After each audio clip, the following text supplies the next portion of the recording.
Hello, everybody. Welcome into Sports by GSMC Podcast Network. I'm your host, Jeremy Lapidus. Today is Friday, December 6th. I hope everybody is having a great day so far. As always, every Friday we go through our game picks. That means college football championship game picks, a couple of them kicking off already, and NFL picks, as well as breaking down the exciting game on Thursday Night Football that saw the Lions not only clinch a playoff spot, but do it in walk-off fashion over their rival, the Green Bay Packers. We'll talk about all of that and more coming up in just a second, but before we do, remember, if you would like to be an even bigger part of the show than you already are, all you need to do is go to gsmcpodcast.net.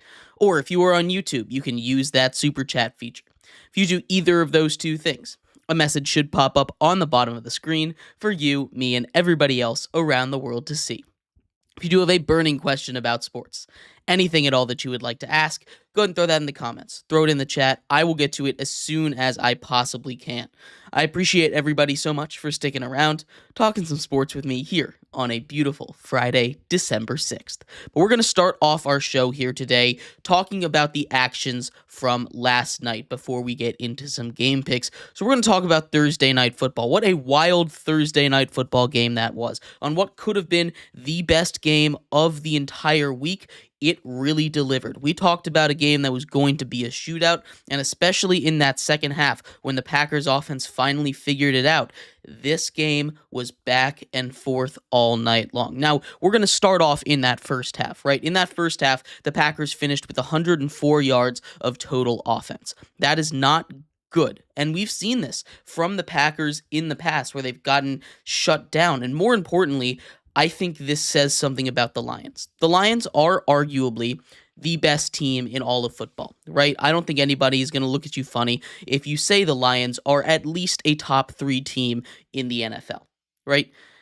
But that second half, especially defensively, is very troublesome, right? The Packers get 14 points in just about 3 minutes of action in that third quarter. Obviously, some of that is helped out by there being an interception at around the 30-yard line that Jared Goff throws, but still, they're able to turn it on, and the giving up that much in the run game, especially 3 touchdowns to Josh Jacobs, who has been an absolute machine over the last month of football.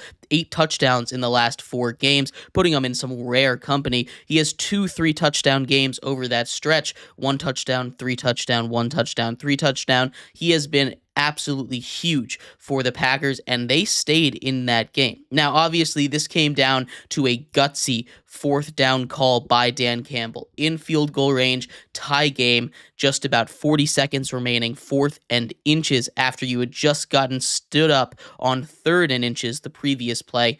Dan Campbell says, "I trust my guys." He goes right back to it, and I think that was the right decision.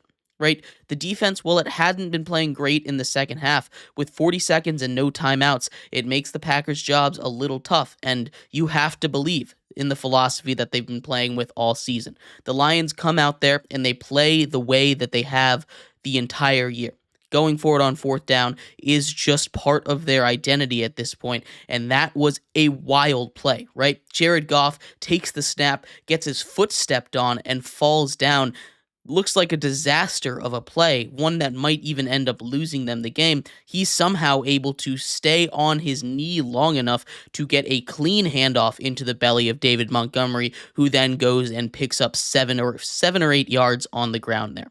That was a huge play. Obviously, that was the final play of the game before the field goal attempt was up, and Jake Bates, who's been clutch all year long, only missed 1 kick, goes out, nails it, his 4th kick in clutch time to take the lead or tie the game in the 4th quarter or later.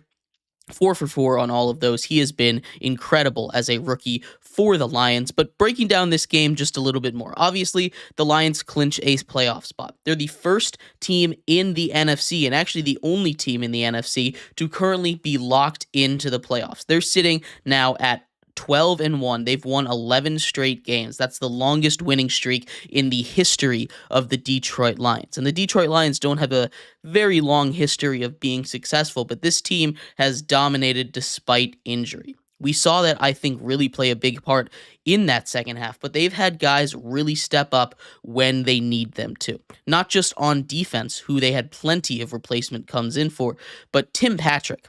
How about Tim Patrick? The story of Tim Patrick has been awesome. It's one that I've been following basically all season. He gets cut by the Broncos after the preseason ends, didn't make it to the opening day roster, picked up by the Lions to join the practice squad, and he's been getting more and more time. With the Jameson Williams suspension, he took a lot of time, got really incorporated more into that offense, and we saw it really pay off today. 6 catches, 43 yards on 7 targets, and most importantly, 2 touchdowns, 2 big touchdowns for Tim Patrick, a guy that really has had his career derailed by injuries. You remember his time in Denver. He was coming up. He was going to be part of that stacked receiving core that Russell Wilson was going to work with back in 2021 when he first came over. He goes down. Season-ending injury in the preseason. The next year, he comes back, plays a preseason game, and once again goes down for the year. He missed 2 straight years because of injuries. He has come all the way back to now be a huge, huge contributor on a contending title team. I'm so happy he's back in football. I'm so glad he gets another shot because Tim Patrick is an incredibly talented wide receiver, and he showed that last night. This was a classic Lions game. Maybe not the most encouraging one as we get into the playoffs, but as we take a look out for the Lions season down the stretch here, they have clinched a playoff berth. They're safe at a minimum. They will be in. Now they're still playing for that 1 seed. The Eagles are only one game behind them right now. And right now, I think the Eagles have a bit of an easier schedule down the stretch here. So it's not going to be an absolute lock that they are going to have that home field advantage and a bye. So that's something they're still going to have to play for, at least until the Eagles fall off, if the Eagles fall off. As for the Packers, this was a loss that you don't really want to take. They fall to now 9-4. They're in that 6th wildcard position. That didn't change where they were as far as seeding goes, but it makes them a lot closer to that 7 seed and that gaggle of teams that are sitting around 500 trying to vie for that last 2 spots in the NFC. Right, the Packers at 9-4 right now have the 6th wild card. Commanders at 8-5 are that 7th wild card right now. So if the Commanders win, the Commanders are on a bye here, but if the Commanders win next week and the Packers lose, you look at this, they're tied again. Now, we'll get more into the playoff picture here, but it definitely gives you a little bit less wiggle room as you go down the stretch in a tough division. They still have to play the Vikings again. That's going to be a tough game. Always going up against division rivals is never easy, but we did see some good out of the Packers. Again, the defense, especially early in the game against the run, was incredibly impressive. Really all day long against the run. There were very few big runs that were broken out by the Lions. They just kind of chipped away at the defense through the run, picking up, 3 yards, then 6 yards. I think the longest run of the day was a blown up play by the Packers. It was a Jahmyr Gibbs run up the sideline. The Packers got in, basically sacked Jared Goff while he was handing off the ball. That could have been blown up for -5 yards. Instead, he takes care of the hole that the defender who now tackled Jared Goff left open, turns it into about a 20-yard run. Outside of that, there was 1 or 2 10-plus yarders, but they kept pretty much everything contained. So that's a good look for the Packers. I'd like to see them get more consistent with their offensive weapons and who they use, and I know the Packers have about 20 different weapons they can turn to. Tucker Kraft caught a touchdown. Dontavian Wicks had a big game through the air for the Packers. Jaden Reed didn't do anything. He's someone that I think the Packers need to find a way to get the ball into his hands, and they seem to do this. It's either going to be a Jaden Reed game or it's going to be a Christian Watson game. Christian Watson had a couple of big catches down the sideline, and he's really good at that as a pure deep threat. But what Jaden Reed does when he gets the ball in his hands, I want the Packers to utilize that more. And I know game plan's going to be different for every team, but I think he's a difference maker that should get the ball a lot more than he does, at least a lot more consistently. But the Lions escape with a win. 34-31, walk-off fashion. It was a great game on Thursday night and could even be the best one of the week. But we'll figure that out. We're going to take a quick break here. When we come back, we get into our NFL game picks. All the other games of this week, 6 teams on bye. That means we got 12 more games to go over. We'll pick all of them, explain our reasoning, and give a final score prediction. We'll be right back here on Sports by GSMC Podcast Network. I feel like I'm losing my mind. Is everybody in the world blind? Please, Lord, give me a sign, a sign. I feel like I'm losing my mind. Is everybody in the world blind? Please, Lord, give me a sign, a sign. I wanna be the greatest. Everybody on the fake shit. I look around and feel like everybody is the fakest. I make this every day and I'm impatient. Hoping one day I blow up from the basement. Statement, the top is so vacant. I don't hear shit that I think is amazing. Waiting for my day when I'm playing. Sold out shows for 1,000 faces. Hey, give me that crown. Get in my way and to be put down. It ain't your place, all this my sound. If I want that shit, then I'll get it right now. I'm losing it, the news it fits. I'm losing shit, a stupid myth. You choose to live or choose to dip. You choose to fight or lose your grip and lose a gift. I feel like I'm losing my mind. Is everybody in the world blind? Please, Lord, give me a sign, a sign. I feel like I'm losing my mind. Is everybody in the world blind?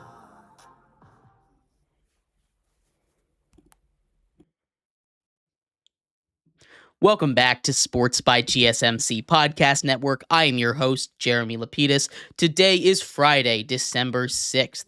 If you are just tuning in, we just finished going over the walk-off victory of the Lions over the Packers on Thursday Night Football. In this segment, we go over the rest of the slate in the NFL. 13 games to go over, including the Monday Night Football game. We'll go over all of them, give final score predictions and reasonings why. But before we get into that, remember, if you would like to be an even bigger part of the show than you already are, all you need to do is go to gsmcpodcast.net.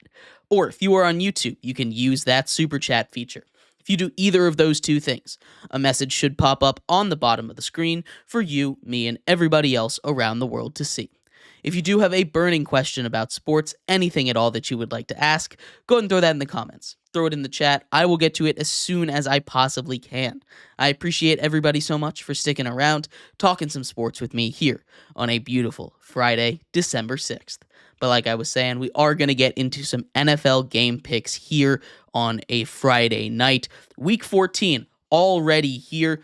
Final bye weeks of the season are now beginning. We're going to start off with the 1 o'clock games. All but 4 games on Sunday, all but 5 games on the slate are in the 1 o'clock hour. So a very stacked 1 o'clock hour this week. Starting off with a game that I don't think is going to be that good, and it doesn't even sound that good on paper.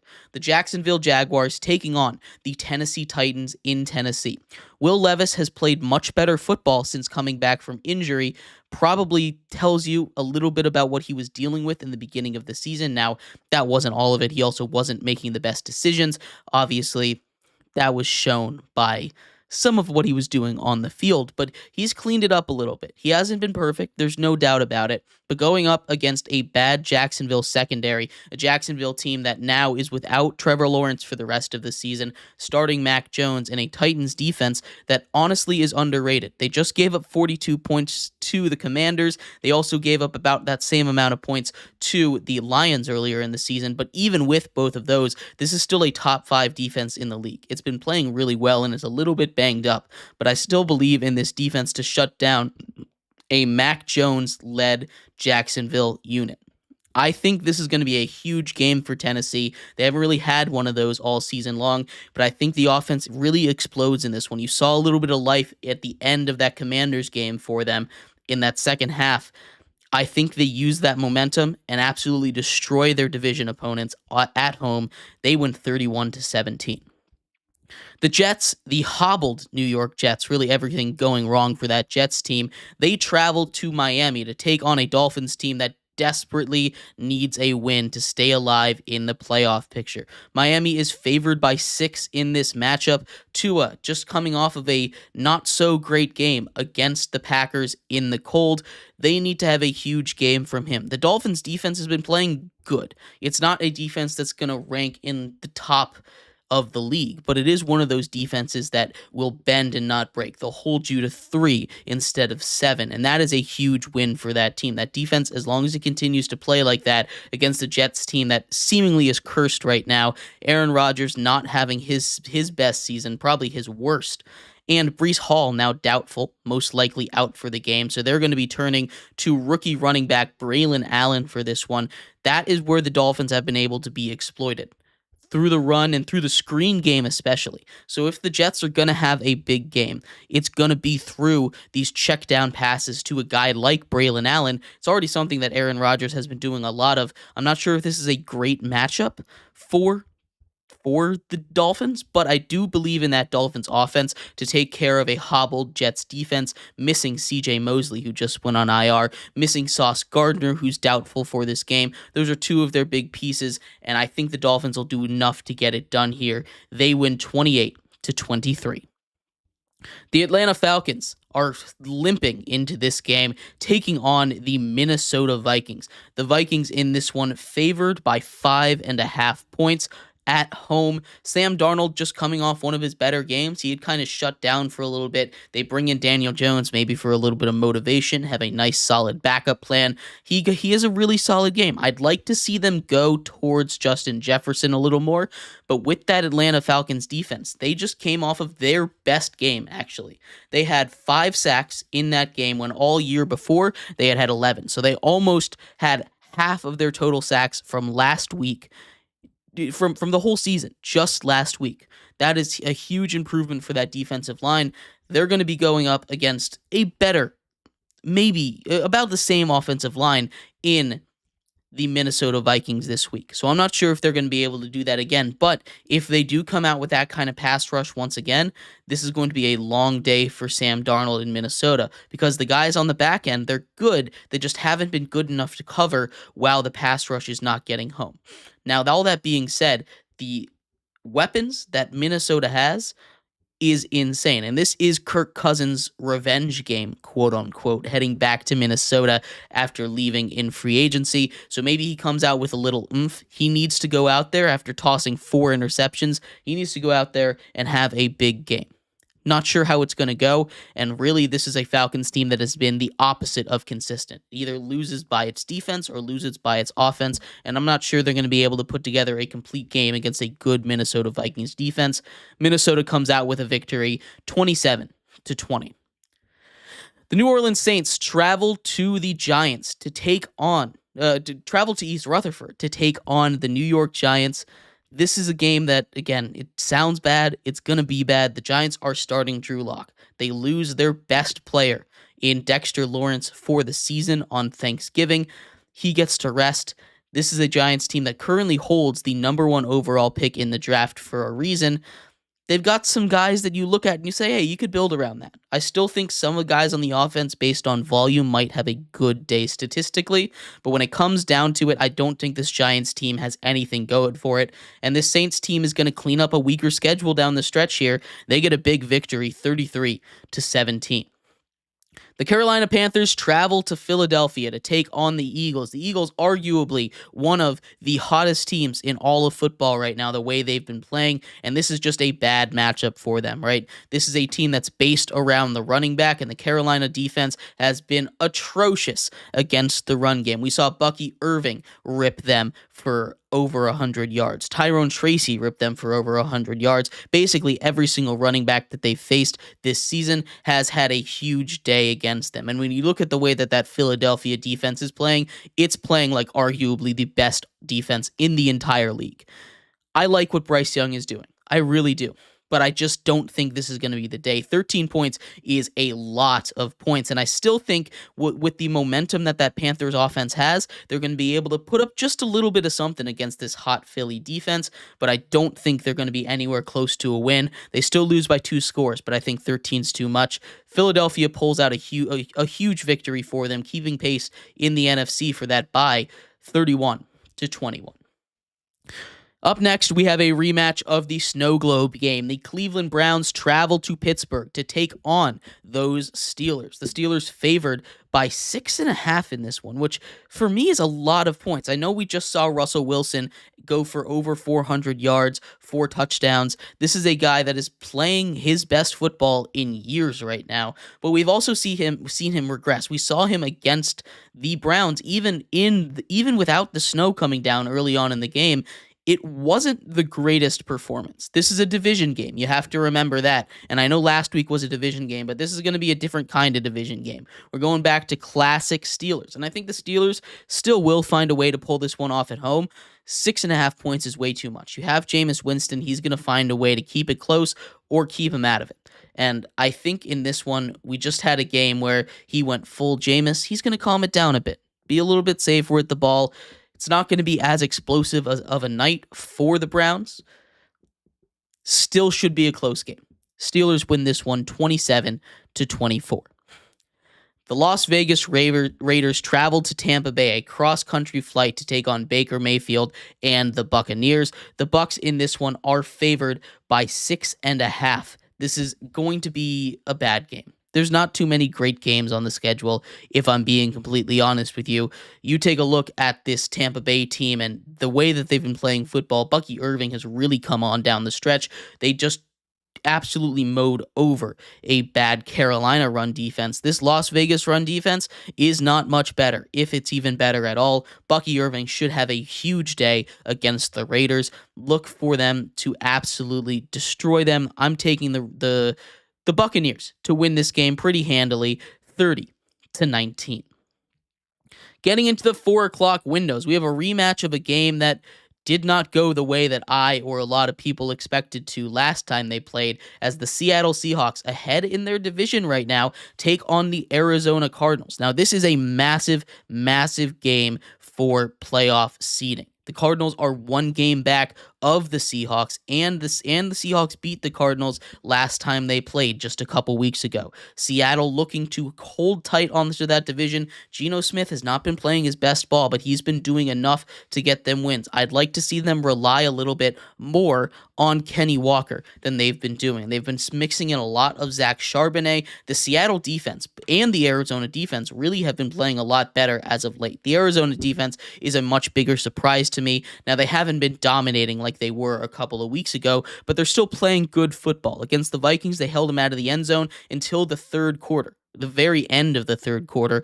That was a huge performance for them against a stacked Vikings lineup, right? You talk about a lineup that up and down, you got skill positions out the wazoo. This is not going to be the same game as it was before when the Cardinals played the Seahawks. The Cardinals' offense is just not consistent enough, and because of that, I'm leaning in the direction of the Seahawks. You know what we're going to get out of the Seahawks? We're going to get a 17 to 30 point game. We're going to get solid defense, not great, not bad, and they're going to find a way to win this type of game. I think the Seahawks escape with a victory over the Cardinals, 26-21.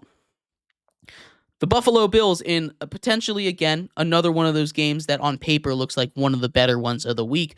After clinching their division, travel across the country to take on the Los Angeles Rams. The Rams are in a position where they kind of need to win this game. The Bills are getting a little bit healthier on offense. We have a Bills team that could potentially get back all 3 of their big weapons on the outside. They're going to get Amari Cooper back. He is expected to play for the first time in a while. They're questionable about Dalton Kincaid, the star tight end, and the rookie wide receiver Keon Coleman.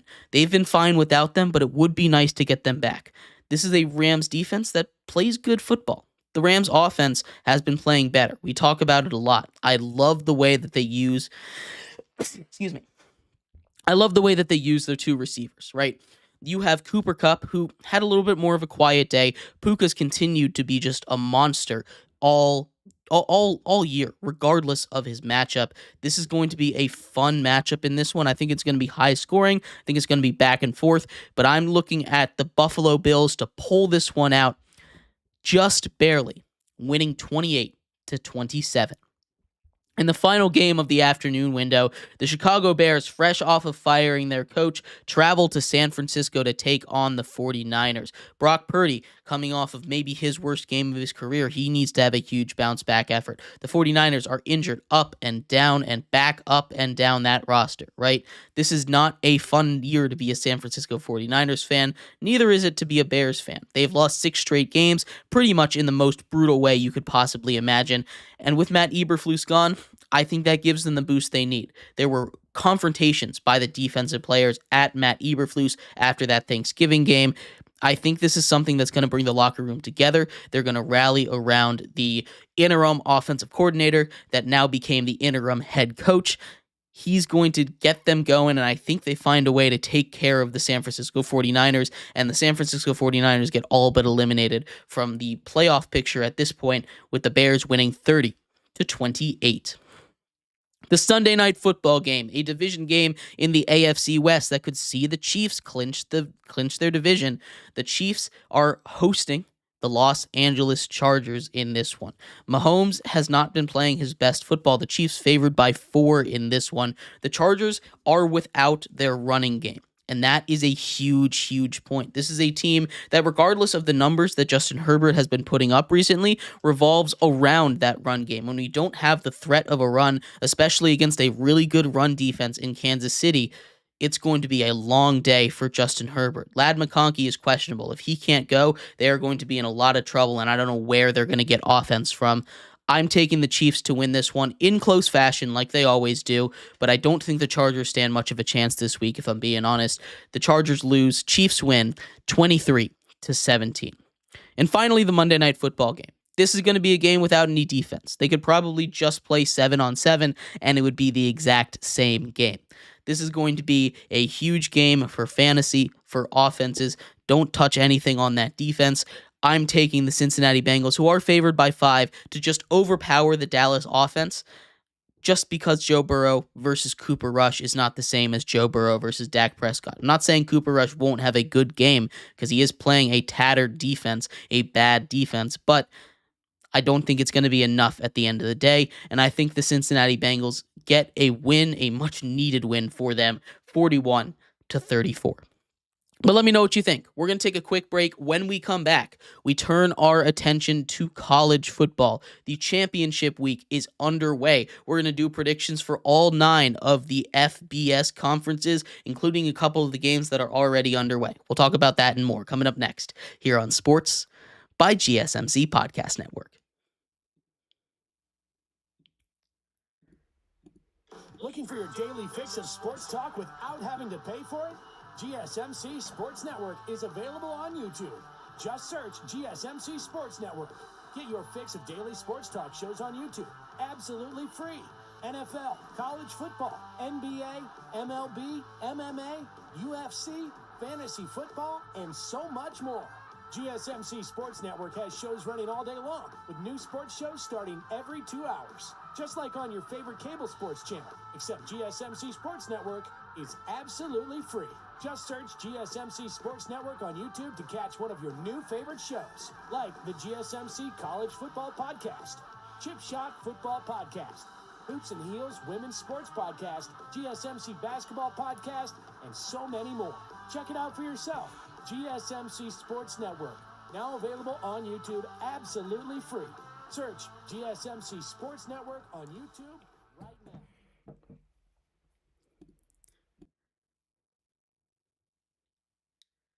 Welcome back to Sports by GSMC Podcast Network. I am your host, Jeremy Lapidus. Today is Friday, December 6th. If you were just tuning in, we just finished going over the NFL game picks for this week. In this segment, we turn our attention to college football. We have 9 conference championship games to go over. A couple of them already taking place. We're going to do predictions and previews for all 9 of them. But before we do, remember, if you would like to be an even bigger part of the show than you already are, all you need to do is go to gsmcpodcast.net. Or if you are on YouTube, you can use that super chat feature. If you do either of those 2 things, a message should pop up on the bottom of the screen for you, me, and everybody else around the world to see. If you do have a burning question about sports, anything at all that you would like to ask, go ahead and throw that in the comments. Throw it in the chat. I will get to it as soon as I possibly can. I appreciate everybody so much for sticking around, talking some sports with me here on a beautiful Friday, December 6th. But like I was saying, we are going to get into the college football game picks here. 9 conference championship games to go over. And we're going to start with the ones that have already kicked off. In the CUSA, we have a rematch from last week with Western Kentucky taking on Jacksonville State. This is probably the game with the least amount of stakes, at least for the rest of the season as we get down to it. But this still should be a fun one. Western Kentucky gets a walk-off win last week when they took down Jacksonville State. This one, I expect to go a different way. Jacksonville State is favored by 4 heading into this matchup. I don't really know. I don't really know how it's going right now, but I think Jacksonville State learns from last week. We saw Western Kentucky find something defensively. This is just one of those games I think is going to have an opposite feel from last week, and I think Jacksonville State escapes with a victory. They win 30-27.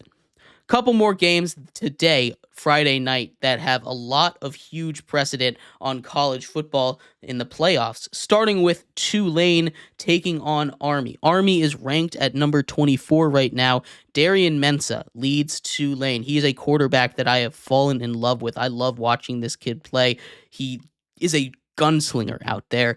It's been working basically all season. Couple of bad breaks last week against Memphis that let them fall out of contention for the playoffs, but this still is the second best Group of 5 championship game. Both of these teams have a lot to play for. They're going to get into a solid bowl game, both of them. Army, of course, after this takes on Navy in the Army-Navy game, but Tulane favored by 5 in this one. I think they should absolutely destroy Army in this. We saw the last time Army went up against a really great team in Notre Dame, they got absolutely destroyed, and I don't think it's going to be quite to that level. But Tulane, I think, is up there with some of those top teams, and I think they legitimately had an argument for making the college football playoffs over one of those, either ACC if Clemson had gotten in, or potentially a Big 12 if a team like Iowa State will get in this one.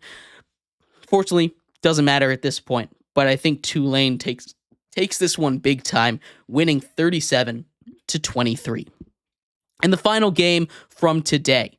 This is arguably the most important game for college football playoff stakes, at least in the Group of 5, as number 20 UNLV travels to number 10 Boise State. Whoever wins this game will be in the college football playoffs. You have a huge opportunity for UNLV to avenge a loss that they took earlier in this season, losing 29-23 in that one. Boise State with Ashton Jeanty, and I'm sure this isn't going to be their goal because this is not going to be an easy game, going up against the best run defense in the entire conference in UNLV, giving up just over 100 yards a game. Ashton Jeanty, Heisman candidate, definitely in the top 2, probably sitting at number 2 right now. He needs just 341 yards to break the all-time rushing record set by Barry Sanders. And I know that's a lot of yards, but what we're talking about Ashton Jeanty here, a guy that has yet to rush for under 120 yards this season. He is averaging somewhere around 170 yards this season. He is a monster, a beast on the field, and I would not be shocked if he finds a way to do that. But again, going up against a really good UNLV squad, their run defense is solid, and I think UNLV will find a way to pull off the upset here. This is the game of the night tonight. UNLV 20 versus 10. I love the way that their offense and their mindset has changed since bringing in Malik Williams at quarterback. Obviously, the whole Matthew Sluka saga had its end. He ended up leaving the team. I'm taking UNLV to win this one in an upset here winning 27-24. Getting into Sunday's game, we're going to finish up with the group of five before getting into the Power 5 games. The MAC, obviously, they eat each other alive. MACtion is always a fun time. Ohio taking on Miami of Ohio. Miami of Ohio won their previous matchup about mid-season point, 20-30. I don't think this game is going to go much different. These are both teams that are at the top of the conference, but I do think Miami of Ohio pretty clearly was the best MAC team this year. I think they win pretty handily, 34-21. The final group of five conference championship game, though, is in the Sun Belt. Well, we'll see the Marshall Thundering Herd taking on Louisiana. Marshall and Louisiana, both of them, were not really expected to get this far in the season. They were not picked as favorites in either one of the East or West, but they both go out there. Louisiana hosts the game, is favored by 5 in this one, and Louisiana, the way they've been playing football, Marshall's been a team that you can beat. Marshall almost loses last week to James Madison. They come back, a huge comeback effort, down 17, win in double overtime there. Very impressive, some gutsy calls over there, but I think Louisiana is just the best team in the Sun Belt by a pretty heavy margin right now. Marshall is a good team this year, but Louisiana has just played more consistent and better football, and I think they escape with a victory at home, winning 24-33.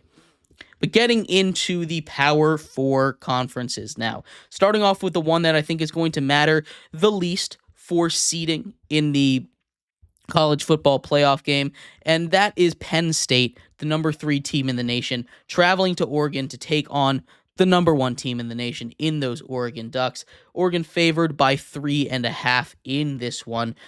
And Penn State has that label of not really being able to play in these big games. It's something that can change, and this is their opportunity to prove it. This is their first matchup versus Oregon since they've joined the Big Ten. Of course, they joined this year. This is a massive opportunity for them to earn a bye and potentially their name on the 1 seed line, which would be insane for a Penn State team that thought they weren't even going to get here after losing to Ohio State. They find a way in after that loss from Michigan to Ohio State. Penn State has a real chance here, and I think they're going to show up. I think it's going to be a little bit of a low-scoring effort for them because that Oregon defense is really good.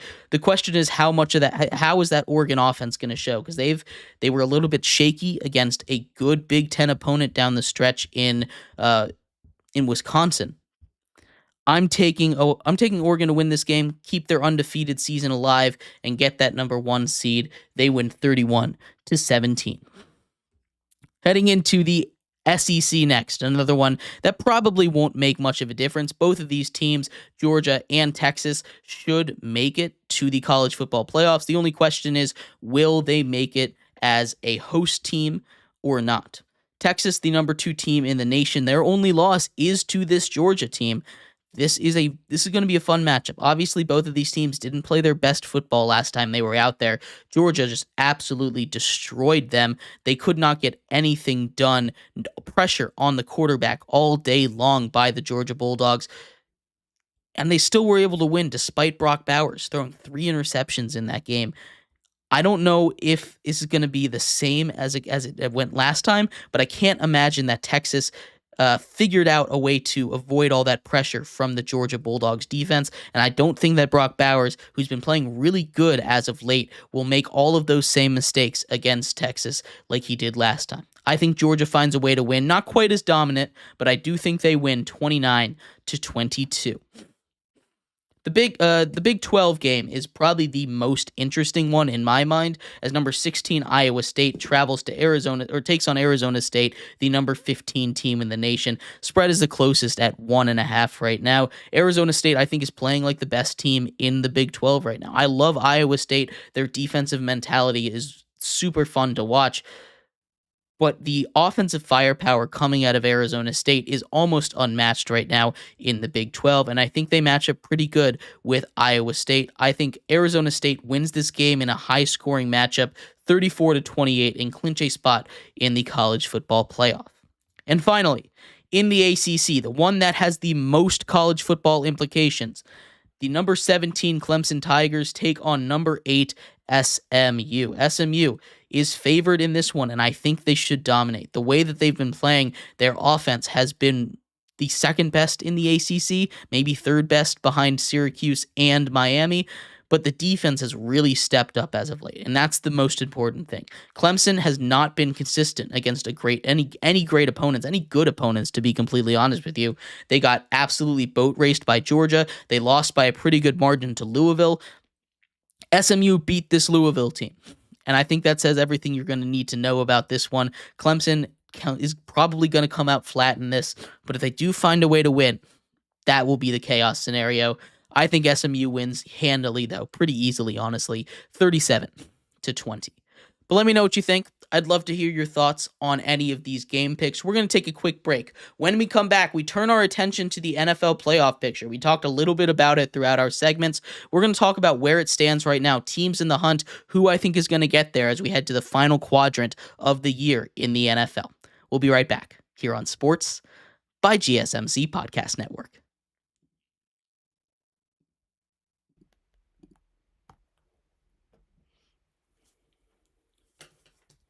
For the best and latest,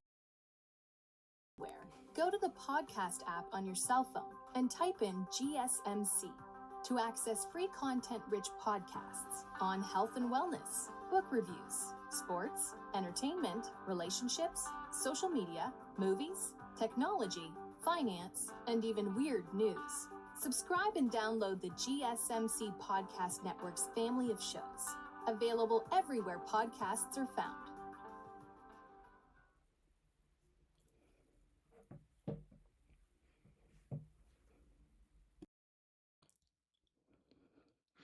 Welcome back to Sports by GSMC Podcast Network. I'm your host, Jeremy Lapidus. Today is Friday, December 6th. If you are just tuning in, we just finished going over the college football and NFL game picks. In this segment, we turn our attention back to the NFL. We have playoff pictures to go over here. Only 7 teams are going to make it, but it's coming to the point where we can start to eliminate some of those teams that are still technically in, but aren't really standing a chance. We'll go over the whole playoff picture here in just a second, but before we do, remember, if you would like to be an even bigger part of the show than you already are, all you need to do is go to gsmcpodcast.net.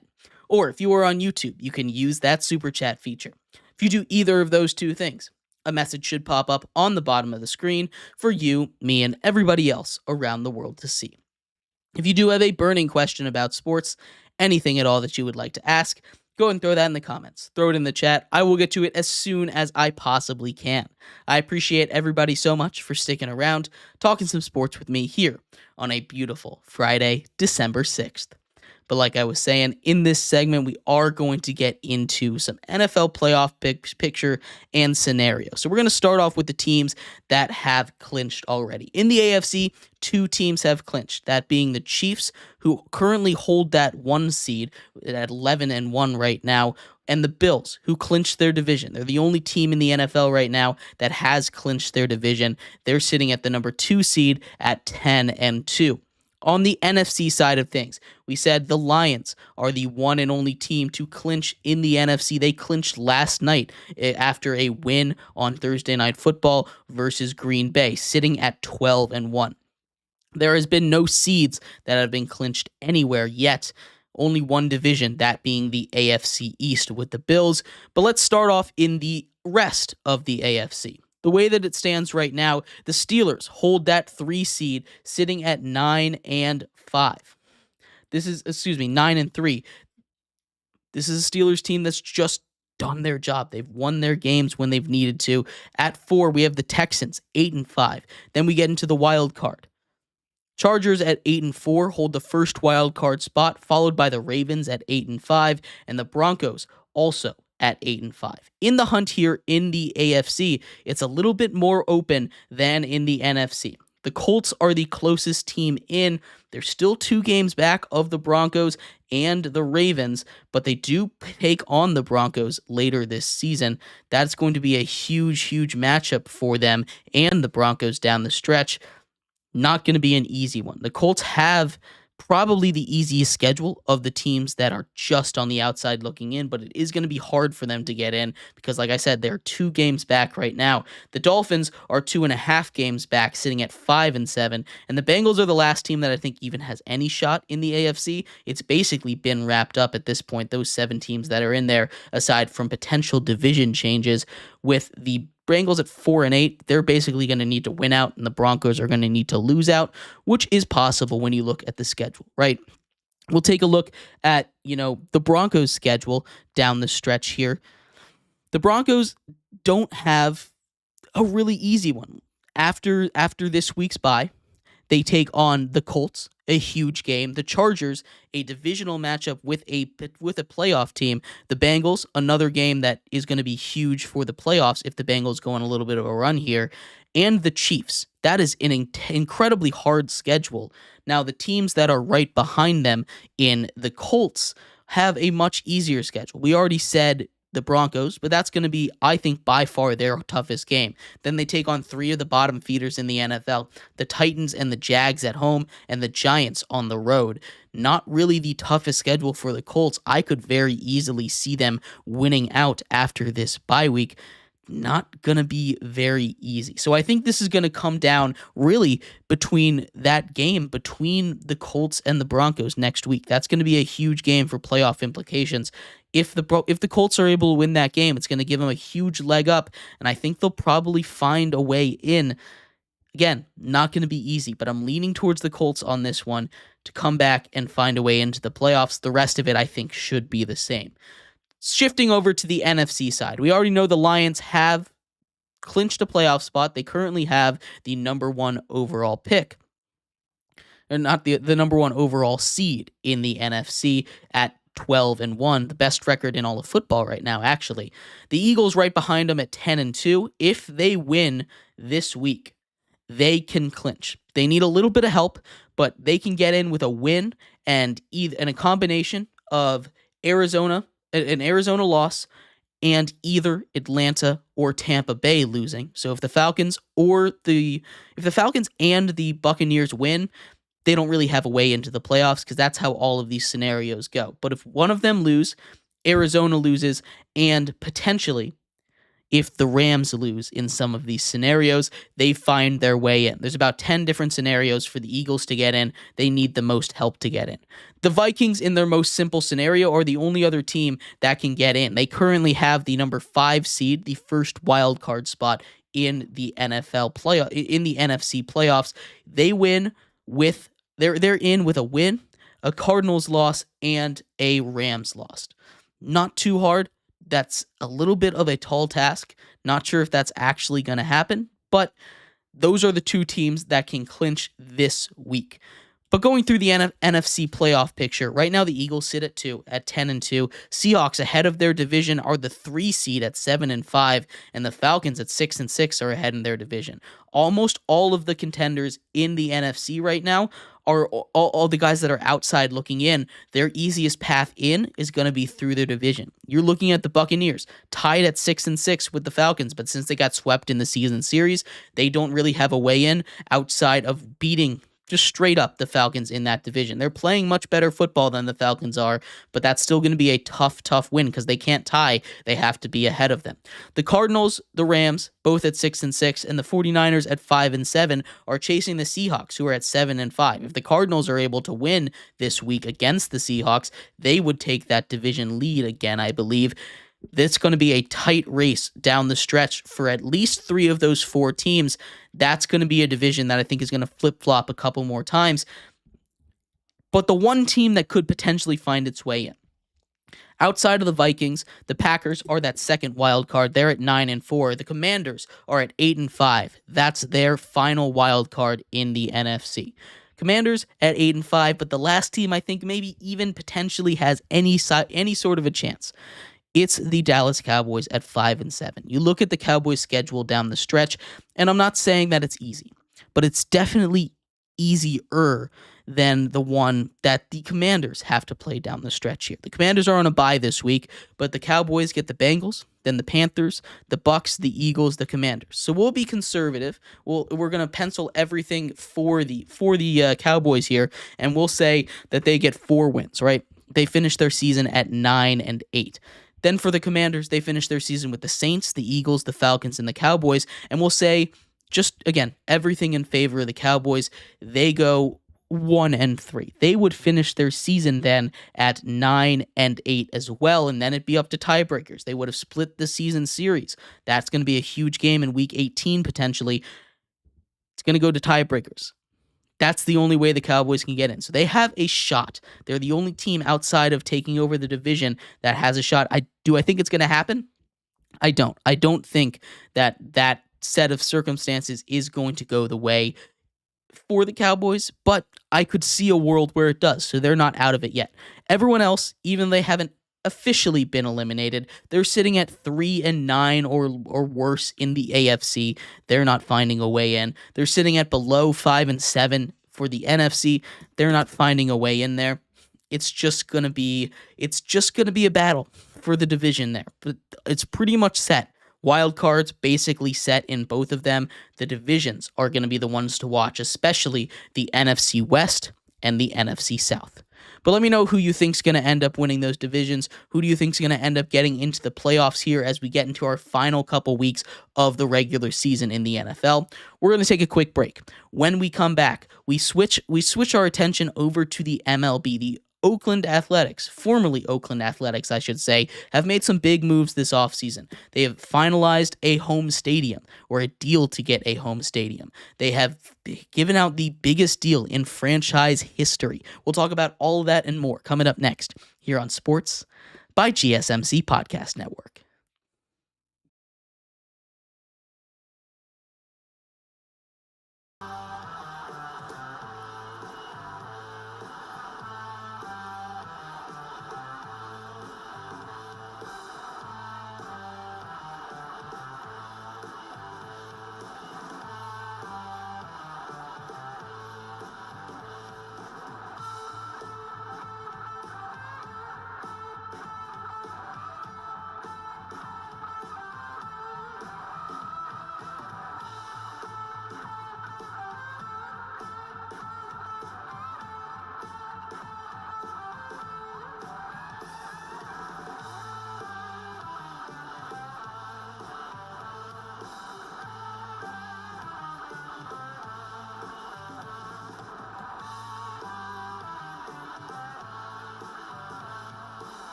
Welcome back to Sports by GSMC Podcast Network. I am your host, Jeremy Lapidus. If you were just tuning in, we just finished going over the NFL playoff picture, breaking down how new teams could get in, how old teams could fall out. We're going to finish off our show here today with a little bit of baseball talk. The Oakland Athletics, or the now Sacramento Athletics, soon to be Las Vegas Athletics, have made a bunch of moves this offseason. Not pretty typical of a team that has generally been known for being cheap, the Moneyball team. We'll talk about what they are, what they've done, and how it looks for the future for the Athletics in just a second. But before we do, remember, if you would like to be an even bigger part of the show than you already are, all you need to do is go to gsmcpodcast.net. Or if you are on YouTube, you can use that super chat feature. If you do either of those two things, a message should pop up on the bottom of the screen for you, me, and everybody else around the world to see. If you do have a burning question about sports, anything at all that you would like to ask, go and throw that in the comments. Throw it in the chat. I will get to it as soon as I possibly can. I appreciate everybody so much for sticking around, talking some sports with me here on a beautiful Friday, December 6th. But like I was saying, we're going to finish up our show talking a little bit about baseball. The Oakland Athletics have made a couple of big moves this offseason. One of them broke today, but we're going to break down everything they've done this offseason. Obviously, there was lots of drama surrounding them leaving the city of Oakland, heading to Las Vegas with the ownership, the fans, and everything going on there for years. But we're going to scratch that because we're on to the next right now. They're playing in Sacramento for at least the next 3 seasons, but they have confirmed that they are getting a new stadium in Vegas. That was still something that was up in the air. It had not been confirmed until earlier today. Costs have gone up. All that money is coming out of the owner's pocket. And for a team that has been famously cheap, basically for the last ever in their franchise history, they're starting to spend a little bit. Maybe it's because they're coming to a new city, trying to build a new identity, new place, new me. But not only are they agreeing to pay a lot of money for this stadium, but they also go out and they sign the biggest contract in the history of the Oakland Athletics, the most guaranteed money they have ever given out to Luis Severino. Severino got signed to a 3-year, $67 million deal after having a solid season with the Mets. He hasn't really lived up to everything that was expected out of him when he came out as a prospect. But Luis Severino, coming off a good season with the Mets, was going to be non-tendered there, got a huge deal to go and pitch for the Oakland Athletics, for the Athletics. Now, this might be an athletics tax, right? They're going to play in a minor league stadium, which is not going to be very friendly for pitchers. They're going to need to pay an extra penny or so to go out and get pitchers to go and play, because that could ruin your career numbers, going and playing 80 games in a ballpark like that. Now, I'm sure hitters are going to love that. You're still going to have to pay a tax because it's the Athletics, and they don't have the greatest reputation. They need to build that up before they can really go moneyballing again. This is not a good situation for the A's, and it sucks that, they're going to have to play in Sacramento for 3 years. It's going to have to be planned out a lot better. But making some moves like this, it shows that, maybe they're going to be a competent franchise in the future. They'll be willing to spend monies. They're going to a big market. They can't say that the market's too small anymore playing in Oakland, and they can't hide behind that excuse. So I'm curious to see how aggressive the front office and the ownership group gets when they get to Vegas. They're starting to see them spend a little money on the team. Hopefully it continues that way. But let me know what you think. We're going to take thank you everybody so much for tuning in to today's episode of Sports by GSMC Podcast Network.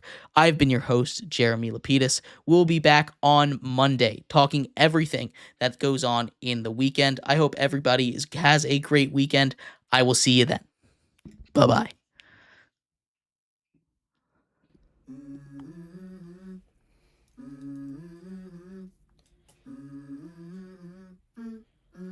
Let's go.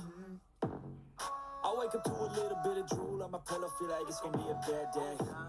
Yeah, I'm tired of shit, and the coffee ain't hit yet, damn.